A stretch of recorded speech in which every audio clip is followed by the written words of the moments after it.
We physicists have waited 100 years, since 1916, for this photograph.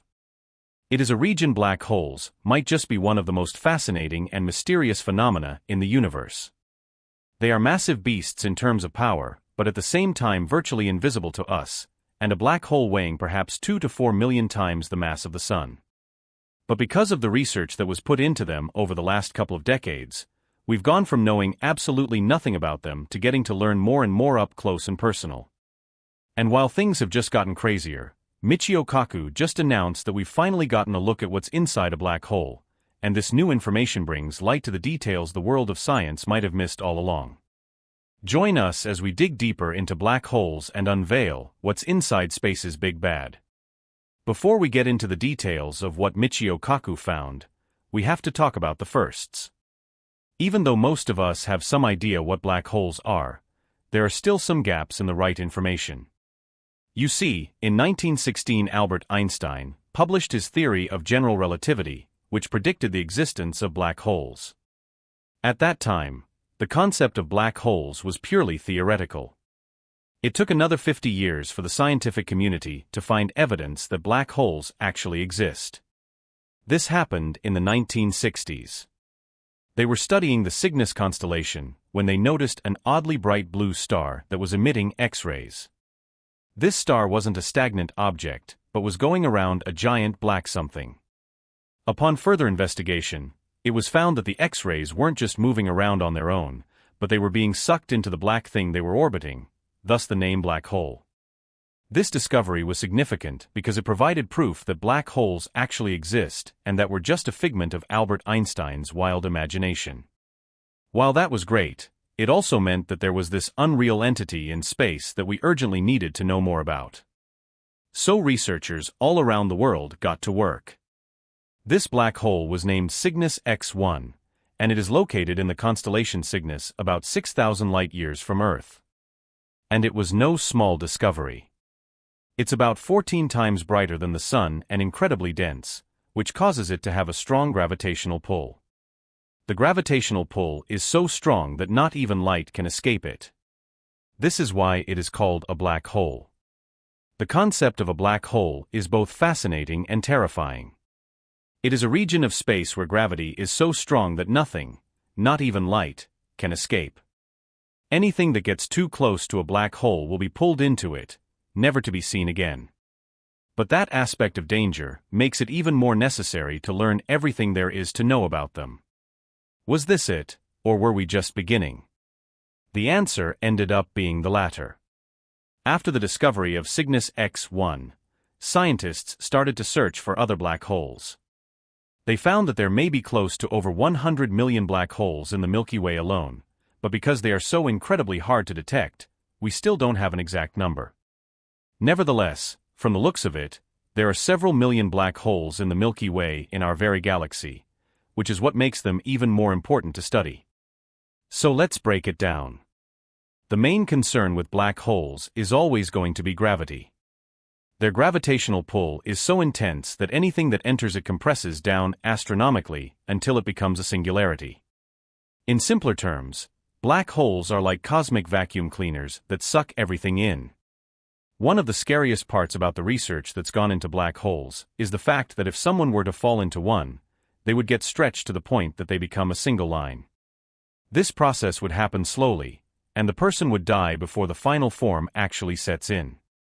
So let's just say that no one should be stepping into one. But they're all over, so could we really be in danger? Despite the fact that the closest black hole to Earth is 1,500 light-years away, it's still close enough to bring up questions and concerns. In 2021, scientists were able to release the first clear photograph of a black hole, specifically the M87 black hole. This black hole was photographed several nights in a row, and with each photograph, the researchers gathered more and more evidence about it. They had to stitch the individual photos together to create something that filled all the gaps. This way, they were able to figure out that there are 3 layers to a black hole. It's not just one single gaping hole of nothingness, as many people believe.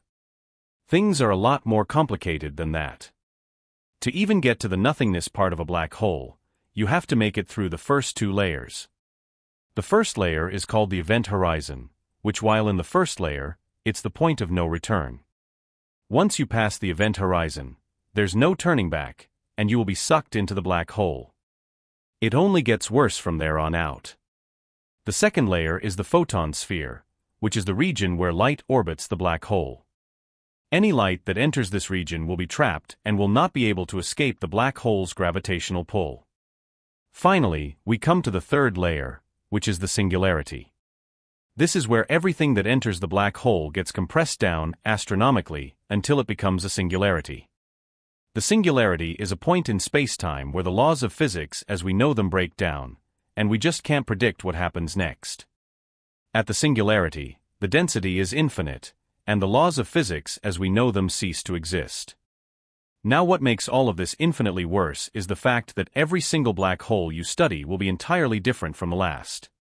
Sure, they do tend to follow the same three-layer concept, but the way they function could be vastly different. Now, if this were anything else, all we'd need to do is hop back on those telescopes and just study the problem at hand in detail. But with black holes, you can't really do that.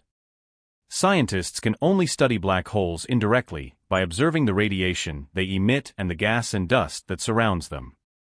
Sending a probe like the Voyager inside a black hole is not possible because anything that enters the event horizon is pulled towards the singularity, where it is compressed to an infinitely small point.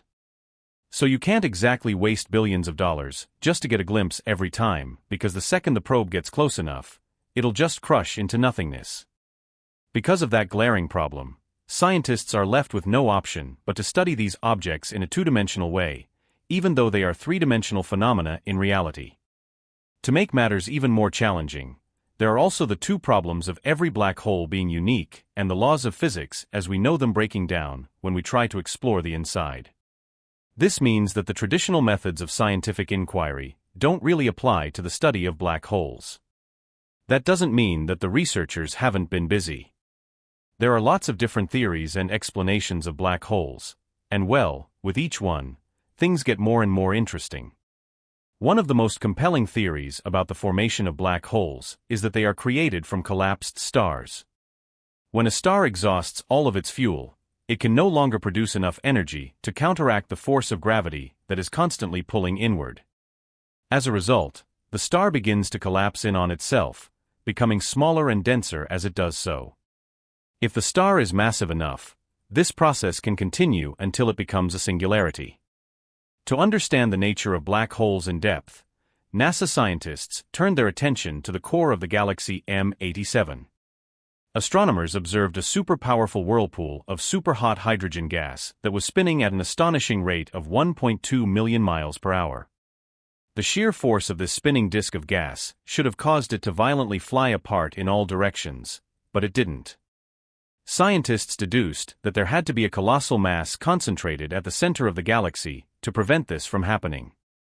This massive object weighed as much as 2 to 3 billion suns and could only be a black hole. But that's not the only theory where black holes spin. In 1963, the New Zealand mathematician Roy Kerr used Einstein's equations of gravity to provide the best description of a spinning black hole. Kerr showed that a spinning black hole wouldn't collapse into a point, as previously thought, but to a ring of fire or a thin disk.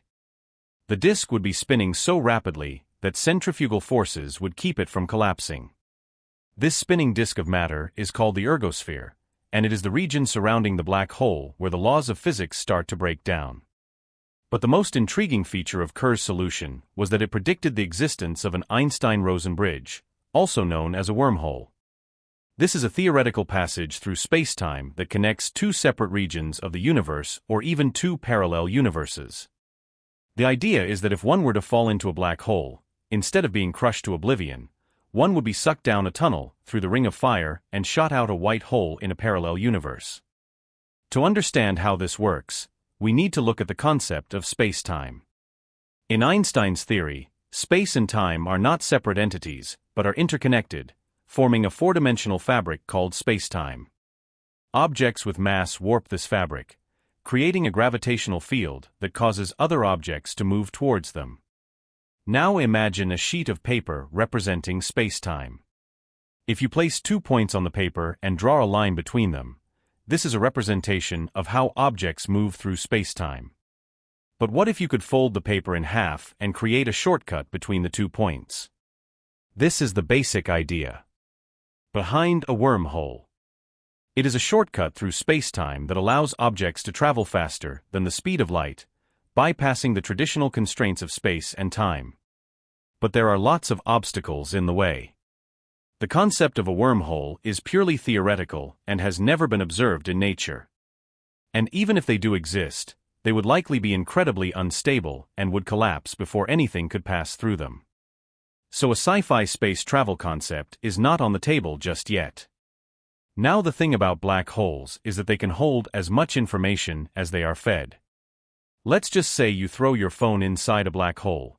Every single atom of that phone will be present inside the black hole. We won't be able to see it, but the black hole will hold that information forever. The concept of entropy, or the measure of disorder in a system, is central to our understanding of black holes. This means that as more and more matter falls into a black hole, its entropy increases, and it becomes more and more disordered. But the second law of thermodynamics states that the entropy of an isolated system can never decrease, which means that the black hole will continue to grow in size and become more and more disordered. Another interesting thing about black holes is that they can lose mass over time through a process called Hawking radiation.